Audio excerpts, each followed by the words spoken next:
Hi there, my name is Erik and I play bass, and today we are checking out a preset on the Neural DSP Quad Cortex that I dialed in from my buddy Chris Horrocks. So a week or so ago, my buddy Chris, who plays with the band Dirty Blonde,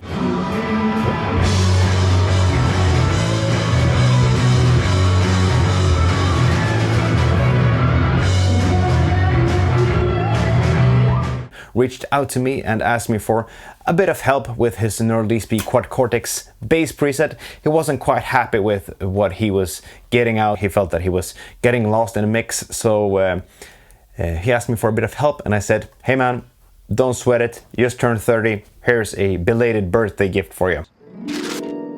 Happy birthday, Mr. Smithers. So I did a preset for him and he seemed to like it, so I figured I'd break down the preset for you. This preset is available on the Quad Cortex cloud, so go and grab it if you like the tones that I'm getting in this video. In this video I'm using my Dingwall Super P, going straight into the Quad Cortex, and we're going out of the Quad Cortex into the SSL2 Plus, and that's the signal that you're hearing. There's no post-production magic going on to the tone. What you're hearing is what you're getting with this tone. So this preset features 4 different scenes. We've got clean-ish. I'm gonna play with the pick because Chris plays with the pick. It sounds like this.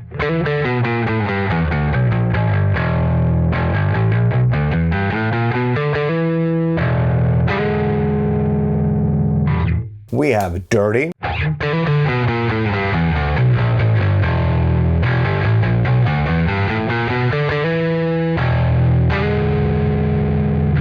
We have very dirty.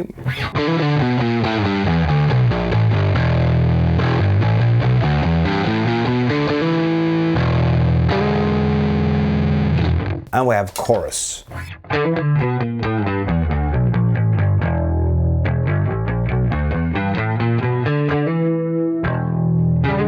So those are the 4 scenes that we got going in this preset. This preset starts off with the legendary 87, which is the 1176.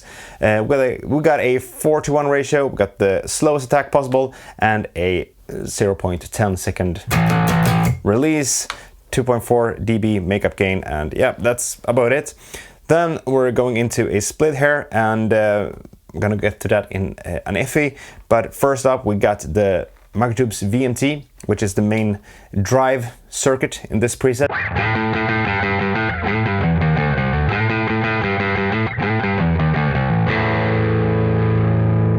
On clean-ish, it's set for 2.0 in terms of drive, and on dirty, we got 7.5.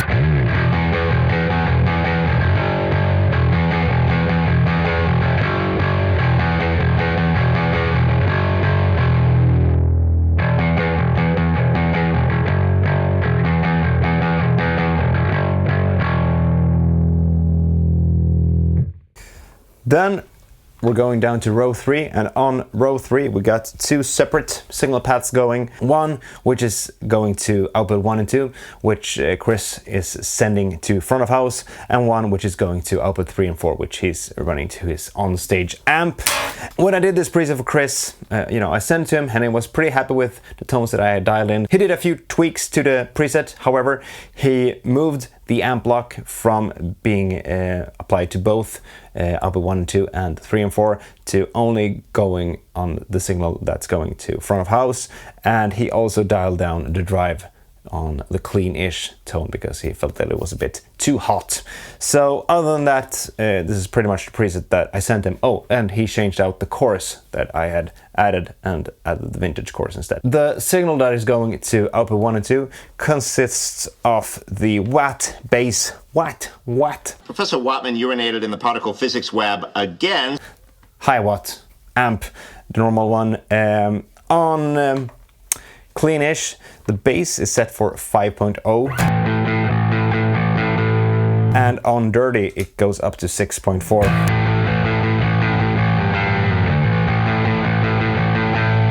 That was because I felt that at 5.0 it was a bit thin actually, so I felt that a bit of bass boost was needed. Other than that, mids are pretty much cranked, set for 8.5. Treble is dialed down, precision is at 5 o'clock. Master is cranked, and the output is set for 2.1 dB. Then we're going into a guitar cabinet.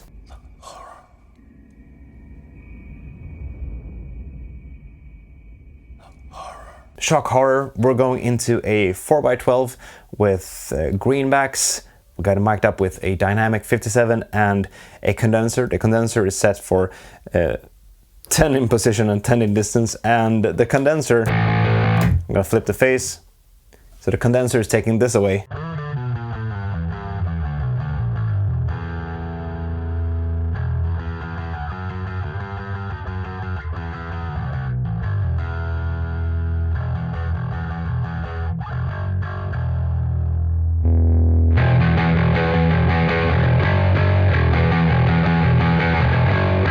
Which is nothing that you want in your bass tone. So with the place corrected, you know.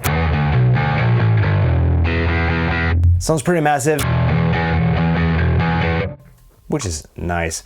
The reason why we're running into a guitar cabinet and not a bass cabinet is that the guitar cabs have way less bass, in my humble opinion, and they have a pretty nice and, you know, bit honky mid-range, which helps you to cut through the mix, which was something that Chris was asking for in this preset.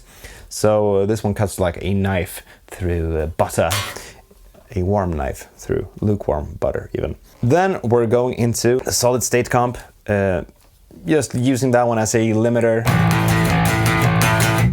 to, you know, glue things together.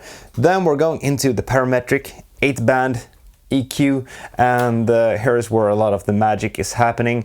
The signal that is going to front of house is not as extreme as the one that is going to the on-stage amp. We'll get to that soon. Essentially, I'm cutting away the highs at around 4000 hertz, and the bass is cut at around 64 hertz with the high pass, so it's not, you know, a clean cut at 64. It's, you know, sloping away. Then we got a bit of a boost at 1500 hertz and also at 750 hertz, just the slightest boost. Here's without that 750 boost.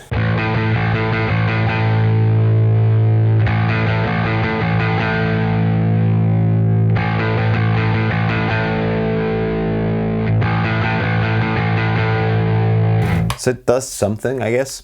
There's also a cut at 3000 hertz. So you could say that the high cut is happening a lot sooner than 4000 hertz. Starts the slope at 2000 hertz, and that's how you get a nice bass tone. You know, you need to cut away the highs and the lows to make it not too hashy. One thing to always keep in mind when you're doing a live bass tone is that you're essentially a slave under the Fletcher-Munson curve. The Fletcher-Munson curve is what makes highs and lows seem louder than they actually are, and the mids to disappear. So if you got a scooped out bass tone that sounds great in your bedroom, well, it's gonna sound like utter shit live. So that's why we're cutting away so much in this preset. Then after the EQ, we're going into the adaptive gate, which is sidechained on the input. Then we're going into an effects block, which Chris is using to feed signal to his TC Electronic wiretap, which I'm also using on my board. And that's the signal that's going to output 1 and 2. Now let's get to the other one, which is going to output 3 and 4. I'm just gonna switch a few things around here. So that signal sounds like this. Here, we're gonna run through all of the scenes there. So here is cleanish.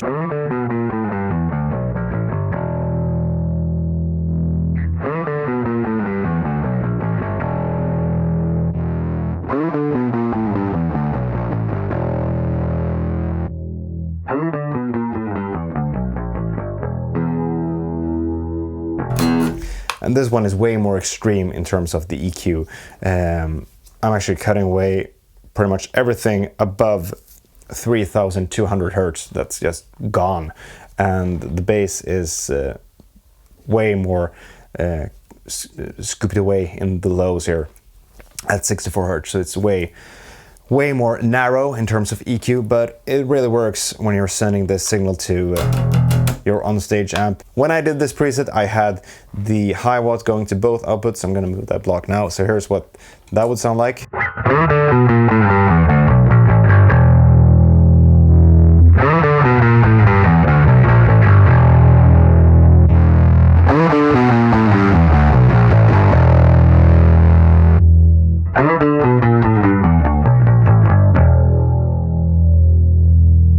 And if you like that, you can always just move the amp block one step to the left and you get that, you know, feature in your preset as well. I kind of like that, but Chris didn't want that. He wanted to use his on-stage amp for, you know, the EQ and stuff like that. So that's his choice. Both ways work. I prefer this one, but hey, do what thou wilt. Anyways, we need to talk about something, and that is the fuzz tone.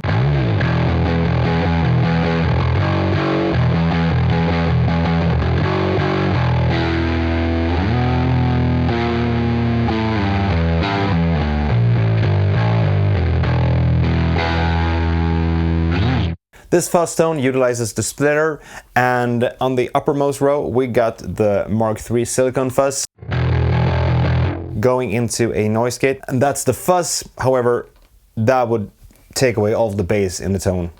So we're actually using the splitter here, and the downmost signal is going into the Kastleder Albatross JFET capture that I did, which is the clean tone of the Kastleder Albatross, which has a bit of, you know, dirt and growl to it, but it's pretty clean, and it's pretty much the capture right straight up with just a slight treble cut, and that gives you this tone.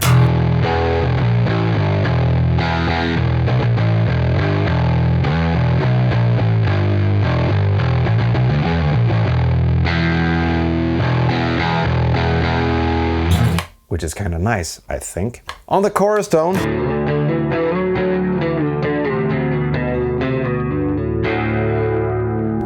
we're running into the Dream chorus. Chris had his set for 100% mix. I dialed it back to 85%.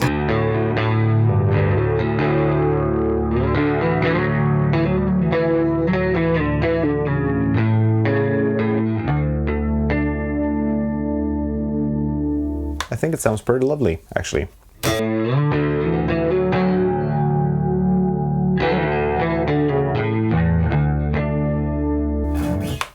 So yeah, that's the That Guy on Bass DB Live preset that I dialed in for Chris. This is not a metal bass preset, this is more of a, you know, hard rock, pop rock type tone.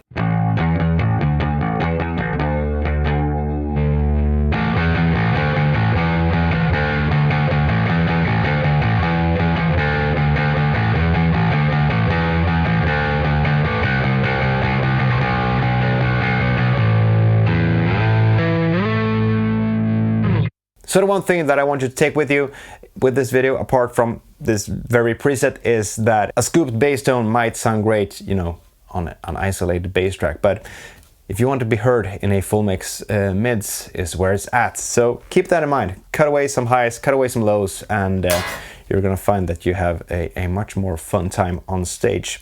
If you enjoyed this video, make sure to hit that subscribe button and ring that notification bell. Feel free to leave a comment down below. My name is Erik and I play bass, and I'll see you guys and gals and cats and dogs in the next video. Until next time, take care.